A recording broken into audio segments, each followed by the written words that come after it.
ನಿಮಗೆ ಕಾಡುವಷ್ಟು ನೆನಪು ಅವರಿಗೇನೇ ಕಾಡ್ತಾ ಇಲ್ಲ. ತುಂಬಾ ಈಸಿಲಿ ಇದ್ದಾರೆ, ಇನ್ನೊಬ್ಬರೊಟ್ಟಿಗೆ ಖುಷಿಯಾಗಿದ್ಕೊಂಡು ಲೈಫ್ನ ಎಂಜಾಯ್ ಮಾಡ್ತಾ ಇದ್ದಾರೆ. ಬಟ್ ನೀವು ಮಾತ್ರ ಒದಾಡ್ಕೊಂಡು ಕಣ್ಣೀರ್ ಹಾಕ್ತಾ ಇಲ್ಲೇ ಕೂತಿದ್ದೀರಿ.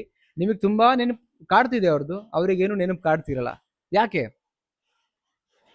ಏನು ಅದಕ್ಕೆ ಕಾರಣ ಅಂತ ಹೇಳಿ ಇವತ್ತಿನ ವಿಡಿಯೋದಲ್ಲಿ ಇಲ್ಲೂ ಕೂಡ ಮೂರೇ ಟಿಪ್ಸ್ನ ಶೇರ್ ಮಾಡ್ತೀನಿ. ಬಟ್ ಕರೆಕ್ಟಾಗಿ ಅರ್ಥ ಮಾಡ್ಕೊಳ್ಳಿ. ಐ ಥಿಂಕ್ ಅರ್ಥ ಮಾಡ್ಕೊಂಡಾಗ ನಿಮಗೆ ನಿಮ್ಮಲ್ಲಿ ಸುಮಾರು ಬದಲಾವಣೆಗಳು ಬರಬಹುದು ಅನ್ನೋ ಒಂದು ಕಾರಣಕ್ಕೆ ಹೇಳ್ತಾ ಇದ್ದೀನಿ. ಅದಕ್ಕಿಂತ ಮುಂಚೆ ಸಬ್ಸ್ಕ್ರೈಬ್ ಮಾಡಿ, ಸಪೋರ್ಟ್ ಮಾಡಿ. ಚಾನಲ್ಗೆ ಹೊಸಬರಾಗಿದ್ರೆ ಇದೇ ಥರದ ವಿಡಿಯೋಗಳು ಸಿಗುತ್ತೆ. ಆದಷ್ಟು ಬೇಗ 50K ಕಂಪ್ಲೀಟ್ ಆಗಲಿ. ಆ್ಯಂಡ್ ಕೌನ್ಸಿಲಿಂಗ್ ಬೇಕು, ಮಾತಾಡಬೇಕು ನನ್ನ ಜೊತೆಗೆ ಅಂತ ಹೇಳಿದ್ರೆ ಸ್ಕ್ರೀನ್ ಮೇಲೆ ನಂಬರ್ ಹಾಕಿರ್ತೀನಿ, ಸೊ ಕಾಂಟ್ಯಾಕ್ಟ್ ಮಾಡಿ ಅಂತ ಹೇಳ್ತಾ. ಬಟ್ ಚಾರ್ಜಸ್ ಇರುತ್ತೆ. ಫಸ್ಟ್ ಪಾಯಿಂಟ್ ನೋಡೋಣ, ಏನು ಅಂತ ಹೇಳಿದ್ರೆ ನಿಮ್ಮ ಬಗ್ಗೆ ಯೋಚನೆ ಮಾಡೋದನ್ನ ಬಿಟ್ಬಿಟ್ಟಿರ್ತಾರೆ.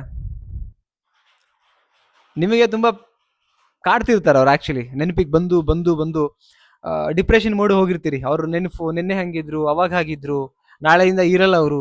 ಇದನ್ನ ಡೈಜೆಸ್ಟ್ ಮಾಡ್ಕೊಳಕ್ ಆಗ್ದಿರ ಒದ್ದಾಡ್ತಿರ್ತೀರಿ. ಬಟ್ ಅವ್ರು ನೆನಪೇ ಮಾಡ್ಕೊಳ್ಳಲ್ಲ. ತುಂಬಾ ಕ್ಲಿಯರ್ ಆಗಿರ್ತಾರೆ. ನಿಮ್ಮಿಂದ ಏನು ಬೇಕಿತ್ತು ತಗೊಂಡ್ರು, ಈಗ ಬೇಕಾಗಿಲ್ಲ ಬಿಟ್ಟು ಹೋದ್ರು. ಅಷ್ಟು ಕ್ಲಿಯರ್ ಆಗಿರ್ತಾರೆ. ಸೊ ಎಮೋಷನಲಿ ಭಾವುಕರಾಗಿ ನೀವು ಯೋಚನೆ ಮಾಡಿ ಮಾಡಿ ಮಾಡಿ ಅದೇ ಸರ್ಕಲ್ ಅಲ್ಲಿ ಇರ್ತೀರಿ.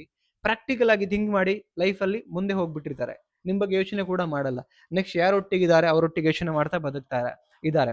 ಹಾಗಿರ್ಬೇಕಾದ್ರೆ ನೀವಿಲ್ಲಿ ಅವರು ನಮ್ಮ ಬಗ್ಗೆ ಯೋಚನೆ ಮಾಡ್ತಾ ಕೂತಿರ್ತಾರೆ ಅಂತ ಅನ್ಕೊಂಡು ನೀವು ಅಳ್ತಾ ಇರ್ತಿರಲ್ಲ, ದಟ್ ಇಸ್ ದ ರಾಂಗ್.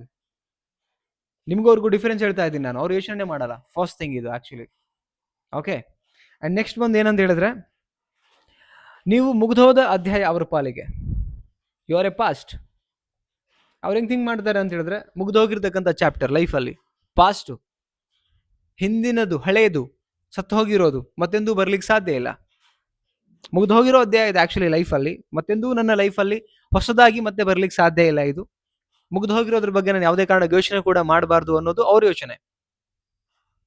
ಅದಕ್ಕೆ ಅವ್ರಿಗೆ ನೆನಪೇ ಕಾಡಲ್ಲ. ಅಂದ್ರೆ ಜಸ್ಟ್ ಅವ್ರು ಥಿಂಕ್ ಮಾಡೋದು ಪ್ರೆಸೆಂಟ್. ಅವ್ರಿಗೆ ಏನ್ ಆಗ್ಬೇಕಿತ್ತು, ಏನ್ ಕೆಲಸ ಆಗ್ಬೇಕಿತ್ತು. ನೀವು ಭಾವುಕರಾಗಿ ಹೋದ್ರಿ, ಅವ್ರು ಪ್ರಾಕ್ಟಿಕಲ್ ಆಗಿ ಬಂದ್ರು.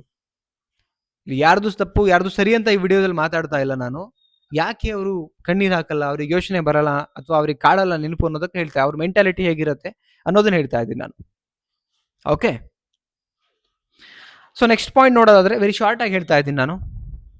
ತುಂಬಾ ಲೆಂದಿಯಾಗಿ ಸುಮ್ಮನೆ ಇರೋದನ್ನ ಏನೇನೋ ಮಾತಾಡ್ತಾ ಹೋಗ್ತಿಲ್ಲ, ತುಂಬಾ ಬರುತ್ತೆ. ಸೊ ನೆಕ್ಸ್ಟ್ ಪಾಯಿಂಟ್ ಏನಂತ ಹೇಳಿದ್ರೆ, ವಾಸ್ತವತೆ ಅರ್ಥ ಮಾಡ್ಕೊಂಡಿದ್ದಾರೆ. ನನಗೆ ಇವ್ರು ಬೇಡ. ಬೇಡ ಅಂದಮೇಲೆ ಕನೆಕ್ಟಿವಿಟಿನೇ ಬೇಡ. ಕನೆಕ್ಟಿವಿಟಿ ಇತ್ತಂತ ಹೇಳಿದ್ರೆ, ಯಾಕಂದ್ರೆ ಅವಶ್ಯಕತೆ ಈಗ ಅವ್ರು ಹೆಂಗೆ ಯೋಚನೆ ಮಾಡ್ತಾರೆ ಅಂತ ಹೇಳಿದ್ರೆ, ಈಗ ನೀರು ಕುಡಿತೀವಿ ನಾವು, ದಾಹ ತೀರೋ ತನಕ ಕುಡಿತೀವಿ. ತೀರಿದ ಮೇಲೆ ಸಾಕೇನಫ್, ಆ ಗ್ಲಾಸ್ನ ಅಲ್ಲೇ ಇಟ್ಬಿಟ್ಟು ಮತ್ತೆ ನಮ್ಮ ಕೆಲ್ಸಕ್ಕೆ ನಾವು ಹೋಗ್ತೀವಿ. ಅದೇ ಥರ ಅವರು ಕೂಡ ಸಾಕು, ಇಲ್ಲಿ ತನಕ ಬೇಕಿತ್ತು ಅವ್ರ ಲೈಫಿಗೆ, ಇನ್ನು ಮೇಲೆ ಬೇಡ, ಮತ್ತೆ ಅವಶ್ಯಕತೆ ಬಿದ್ದರೆ ಬೇಕಾದ್ರೆ ಕನೆಕ್ಟ್ ಆಗೋಣ, ಈ ಥಾಟಲ್ಲಿ ಇರ್ತಾರೆ. ಹಾಗಿರ್ಬೇಕಾದ್ರೆ ನಿಮ್ಮೊಟ್ಟಿಗೆ ಕನೆಕ್ಟ್ ಆಗೋಕೆ ಹೆಂಗೆ ಸಾಧ್ಯ? How it possible? ಅವ್ರ ಹತ್ರ ಯೋಚನೆ ಮಾಡೋಕ್ಕೆ ಸಾಧ್ಯನೇ ಇಲ್ಲ.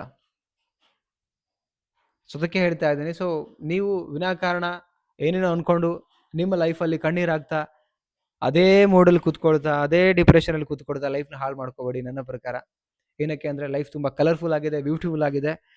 ಸೊ ನೀವು ಕೂಡ ವಾಸ್ತವತೆಯನ್ನು ಅರ್ಥ ಮಾಡಿಕೊಂಡು ನಿಮ್ಮ ಲೈಫಲ್ಲಿ ಕಲರ್ಫುಲ್ ಮಾಡ್ಕೊಳ್ಳೋಕ್ಕೆ ನೀವೇ ಪ್ರಯತ್ನ ಪಟ್ಟು ಸರಿ ಆದರೆ ಮಾತ್ರ ಸರಿ ಹೋಗ್ಲಿಕ್ಕೆ ಸಾಧ್ಯ ಅಂತ ಹೇಳ್ತಾ, ವಿಡಿಯೋ ನಿಮಗೆ ಹೇಗಿತ್ತು, ಹೇಗನ್ನಿಸ್ತು, ಯಾವ ಪಾಯಿಂಟ್ ಇಷ್ಟ ಆಯಿತು ಕಮೆಂಟ್ ಮಾಡಿ ತಿಳಿಸಿ. ಇಷ್ಟ ಆದರೆ ಲೈಕ್ ಮಾಡಿ ಆ್ಯಂಡ್ ಎಲ್ರಿಗೂ ಶೇರ್ ಮಾಡಿ. ಮತ್ತೊಂದು ಟಾಪಿಕಲ್ಲಿ ಸಿಗ್ತೀನಿ.